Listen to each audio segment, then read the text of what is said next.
Amigos aquí reunidos, escuchen una vez más la leyenda de los Bionicles en PBZ.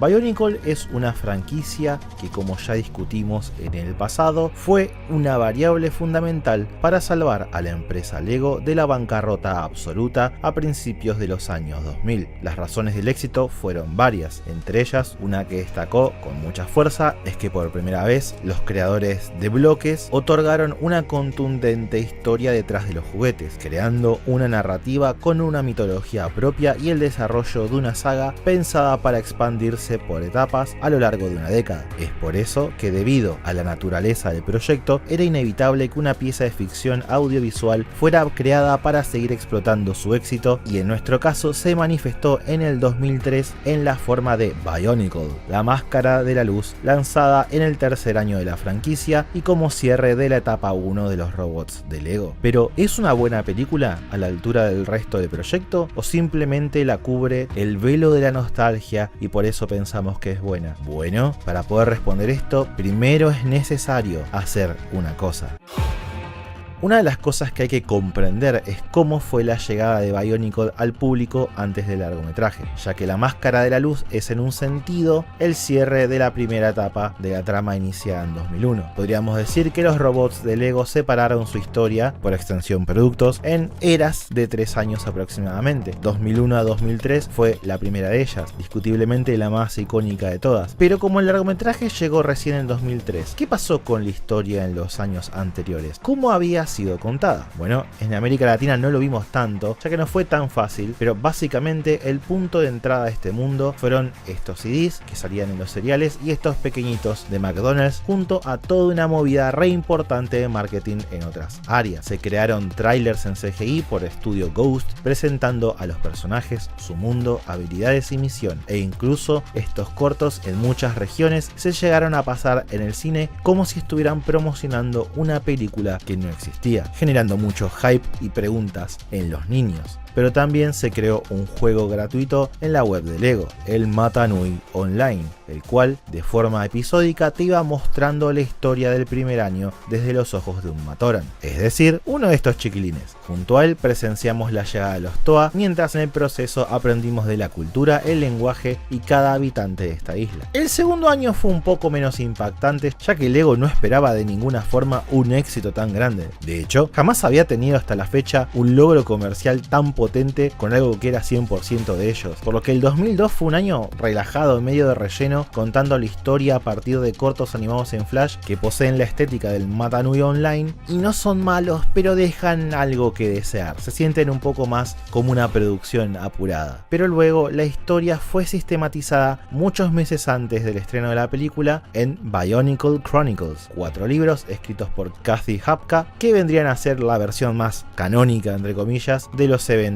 de esta época. Pero ¿por qué menciono todo esto? Bueno, porque la realidad es que la película de Bionicle tenía una serie de enormes retos por delante. Por un lado, no solo que ya existía una narrativa clara sobre cómo son los personajes y su historia, sino que también sabemos cómo se ven e incluso cómo se escuchan estas criaturas en su mundo.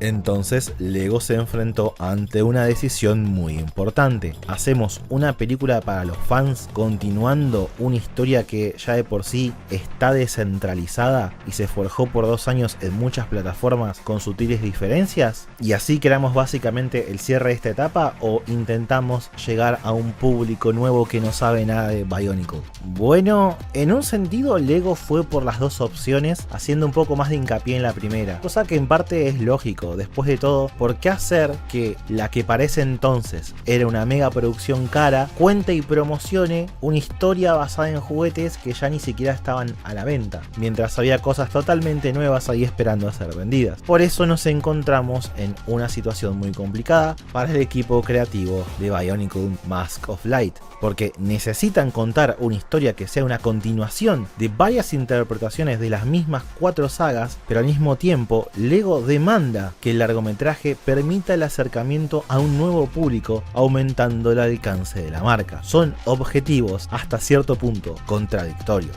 Para el colmo tenían que lidiar con todo eso mientras al mismo tiempo se estaban manejando con un presupuesto bastante limitado para hacer una película CGI en esa época, que les impidió contratar a Studio Ghost, y debían definir la estética del largometraje reconociendo que varios infantes ya sabían cómo sonaban y cómo se veían estos robots en 3D y 2D. Al final, en el apartado estético fueron por algo nuevo, a pesar de que las pruebas del pequeño estudio coreano que terminaron contratando hizo a la perfección a un legua sin mayores dificultades. Para el largometraje realizaron cambios bastante importantes. Algunas cosas interesantes, como interpretar esta pieza que se usa de pierna como una armadura sobre la que eran las piezas de extremidades originales de los Toa, y hacer que las máscaras estén estilizadas y sean más flexibles, hasta parecen carne por momentos, para poder expresar emociones de una forma más clara. Y es por esto que hasta el día de hoy en la comunidad hay un debate si estos fueron buenos diseños o no en comparación a los originales, y la verdad hay cosas que quedaron bien y otras que digamos no tanto. Por un lado entiendo lo de las máscaras y lo comparto hasta cierto punto, a pesar de que tenemos antecedentes de que no hacía falta en las propagandas y en los juegos, y pruebas actuales que refuerzan todavía más que tal vez no era necesario, pero en el caso de los Toa se perdió cierta heterogeneidad en los diseños. Esto va desde pequeñas cosas como que ahora casi todos tienen los ojos rojos cuando siempre se caracterizó que tuvieran distintas gamas de colores, hasta la silueta de los personajes que fueron, en mi humilde opinión, totalmente destruidas.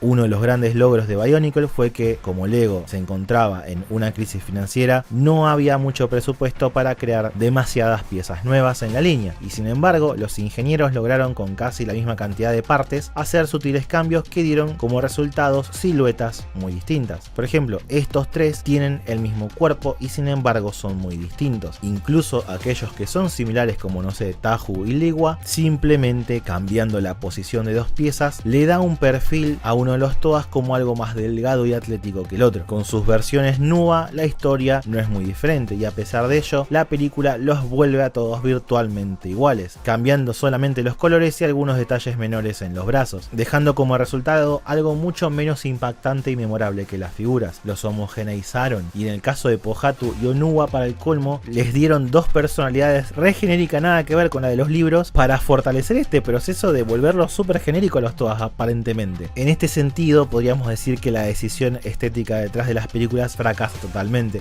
Para el colmo pintaron la armadura de Gary azul, a diferencia del resto que es plateada. ¿Por qué odian tanto a mi muchacha? Pero también en otras cuestiones flaquearon un poco. Por ejemplo, yo entiendo que no se puede hacer este pájaro igual al modelo en juguete porque demanda cierto nivel de imaginación que al jugar con el plástico es esperable y aceptable, pero que en una película alienaría a una gran parte de la audiencia. Pero de ahí a diseñar esta criatura recurseada, no sé, amigo, ya eso es otro nivel. Y lo peor es que 2 minutos antes habían hecho otro Raji, es decir, un animal del mundo Bionicle 100% original, que si prestas atención es hasta replicable en juguete de lo bien hecho que está. Se siente como parte del mundo de Bionicle y no como esta abominación. Así hay un montón de decisiones estéticas que no cuadran, como ¿por qué los Matoran, es decir, robots, tienen abdominales orgánicos que parecen pegados? No hacía falta. ¿Por qué algunas máscaras están modificadas y se entiende en qué están inspiradas mientras que otras no, al manera que las puedas identificar? ¿Por qué Takanuba no respeta los colores de su set? Etcétera, etcétera, etcétera. Pero bueno, la estética no lo es todo. Hay cosas más importantes. Por ejemplo, ¿qué onda con...?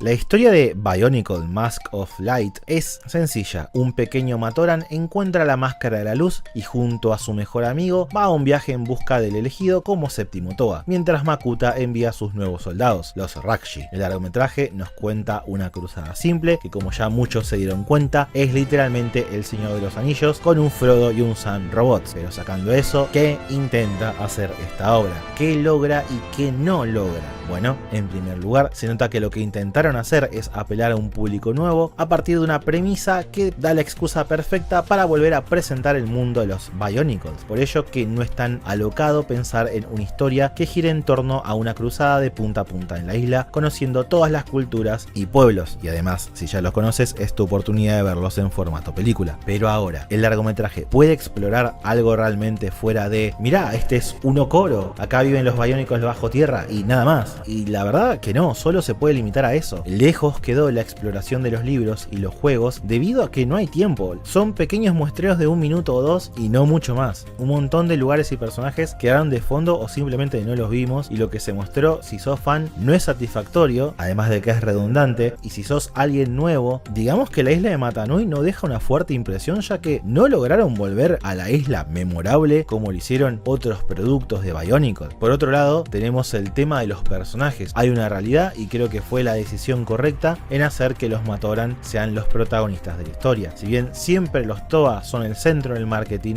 y del conflicto, el público que conoció la isla de Mata Nui durante los últimos años lo hizo a través de Takua, este pequeño muchacho que ahora se ve así. Y es genial que así como fue nuestro avatar en este mundo en 2001, también lo sea durante la primera cinta de la franquicia. Tahu es la cara de fase 1 de Bionicle, pero Takua es el corazón, por así decirlo. Pero acá también hay algunos problemas debido a esta contradicción de ser una secuela pero al mismo tiempo algo introductorio, y tienen que ver con el manejo del arco de los personajes. Takua, en su caso puntual, tiene que ver con la idea de que no es responsable y no tiene un sentido de pertenencia con ningún pueblo de la isla, ni con el deber como el resto de los Matoran. Una simple pero efectiva historia acompañado de detalles como que vemos a lo largo de la película en reiteradas oportunidades que su máscara no le queda bien, es en esta idea de que su rol es otro, con la máscara a la luz, es simbólico. Pero el problema es que esto de encontrarse a sí mismo, su rol y ser responsable es literalmente su arco de crecimiento en el primer juego en el que lo conocemos. El hecho de que sea el cronista es la prueba de dicho crecimiento, y es más, ese rol es su lugar en el mundo, ser un viajero. Takua, para el segundo año de Bionicle, como se ve en los cortos animados, ya es un miembro activo de la lucha, viaja junto a los Toa sin ningún miedo en las misiones. Si no conoces al personaje antes de ver la película, está perfecto, su arco es básico pero funcional. Pero si sabes lo más mínimo de Bionicle, es un bajón, es una decepción absoluta y redundante como él solo. Y lo peor de todo es que la película espera que vos sepas de Takua, porque asume que entendés un montón de cosas. Lo que hicieron al Matoran es una regresión absoluta de todo lo que es su personaje. Y sobre esto de que la película asume que ya sabes varias cosas, no es sutil. Es más, da por sentado que conoces los cortos animados del segundo año donde Takua ya lucha, ya que hace referencia a ellos en escenas como esta.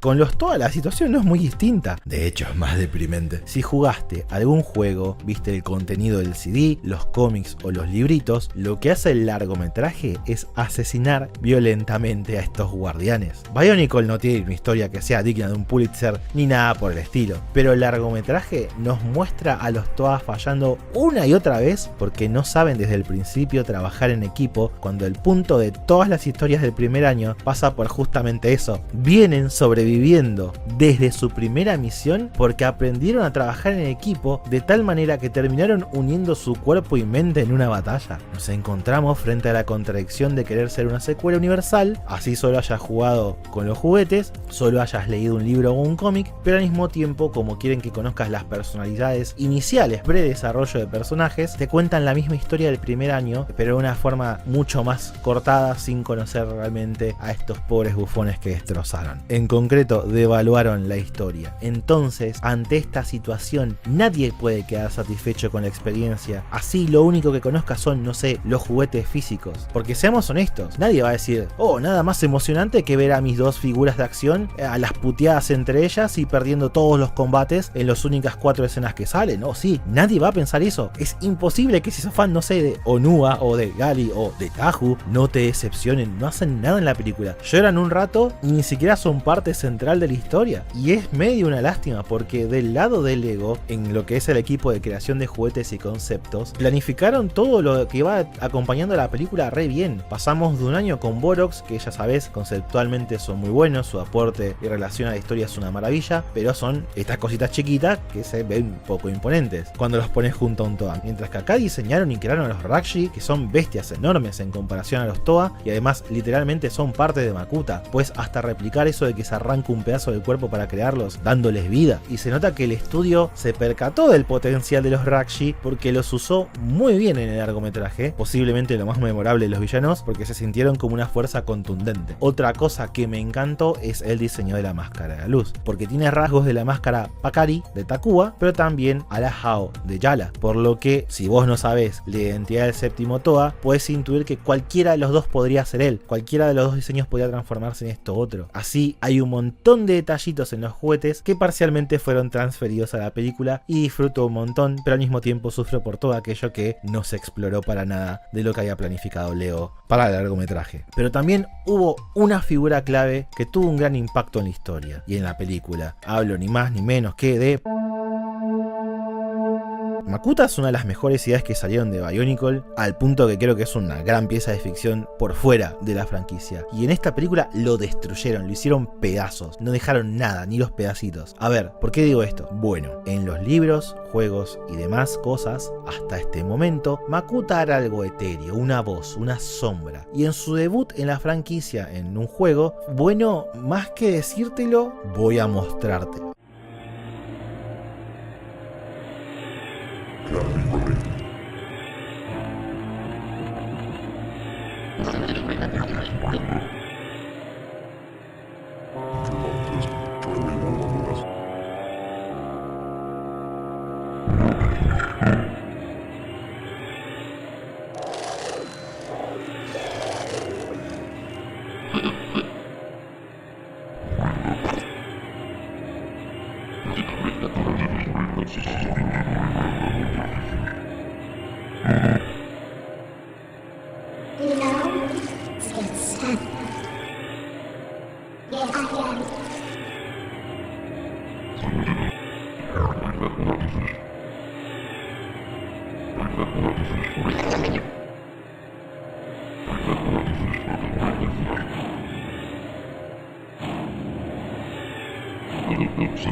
Makuta deja una impresión inicial muy fuerte. Es presentado como una fuerza imparable, la materialización de la nada, algo que se puede posponer mas no destruir, un ente sin forma concreta, con un mensaje críptico que los Toa no logran comprender. Y para el tercer año se le quería poner un cuerpo que es este set, el cual está muy bueno, es bastante grande, bellísimo, pero entre que en la animación no lo hicieron bien, sino que utilizaron un diseño prototipo que se ve muy mal y que además la personalidad que le dieron es de villano súper trillado, digamos que los resultados del Makuta de la película fueron menos que deseables, porque así como se manifestó como un Matoran, esta nueva forma también podría ser un resultado de una manifestación, pero no, es su forma física real y es un villano re genérico que Takanuma derrota no en una lucha, sino en un partido de Coli, que es básicamente hockey de Bionicle. ¿Por qué? ¿Qué cosa tan inexplicable? Desvirtuaron al personaje totalmente, causando un daño irreparable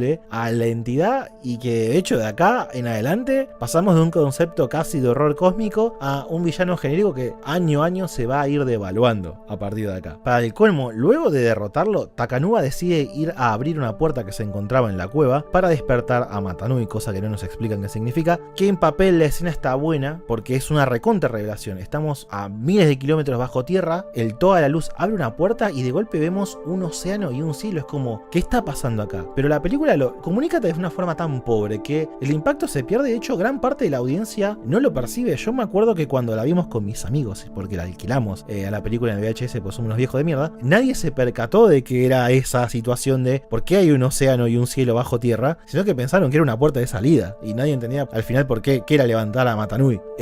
No sé, tal vez fuimos nosotros, pero en los comentarios del último video mucha gente también me comunicó lo mismo, así que algo ahí falló. Y de vuelta, es una lástima porque conceptualmente es una cosa increíble. Ah, qué lástima todo. Bionicle The Mask of Light era una misión imposible de llevar adelante, pero porque al equipo creativo realmente le pidieron lo imposible, con un presupuesto limitado que ni los dejó llamar al equipo de animación detrás de los cortos que veníamos viendo por 3 años, dejando un montón de cosas que a uno le gustaría ver afuera por el poco tiempo que además tenían. O sea, poco tiempo y poca plata es un combo letal para una producción de este estilo. Veo varios de los cortos de Studio Ghost y lo bien que envejecieron con el tiempo, y después veo el largometraje y es como, no se ve mal. pero no es un vino que se está añejando, si sabes a lo que me refiero. Ugh. Lo más triste es que el año anterior Lego había gastado una pequeña fortuna en la producción de una serie live action de una nueva línea conocida como Galidor, que fue un fracaso absoluto, un desastre que casi lo funde de nuevo si no fuera por las ganancias monstruosas que le estaban dando los Toas en las crónicas biológicas. Y seguramente eso tuvo repercusiones en el desarrollo de esta película. Y es una lástima porque en vez de haber gastado plata en esto, podrían haber invertido en lo seguro, que era Bionicle, contratar a Studio Ghost y hacer una serie de 12 capítulos donde tranquilamente pueden adaptar todo y cerrar con un gran evento que sea la película. La Máscara de la Luz tiene un lugar en mi corazón por el factor nostalgia, porque de cierto sentido fue mi introducción a Bionicle durante mucho tiempo, pero realmente está lejos de alcanzar lo que la franquicia logró ofrecer en otros productos como los libros y el Matanui Online, o incluso las mismas propagandas, que algunas son historias en sí mismas. Así que la quiero, pero no puedo llamarla buena así me rompa el corazón. Pero bueno, eso no quiere decir que acá termine la cosa, ya que nuestro viaje continúa siempre que ustedes lo deseen en los comentarios. Así que si me dan el ok, seguiremos nuestra cruzada en la película de Metro Nui, también conocida como la era dorada de los Bionicles. Muchas gracias a los Patreons en pantalla, a vos también. Si es tu primer video en PBZ te invito a suscribirte y bueno, te dejo un video donde básicamente hablamos de toda la franquicia y después de un segundo video que hablamos de cuando intentaron hacer un reboot y salió mal y fracasó totalmente. Nos vemos la semana que viene.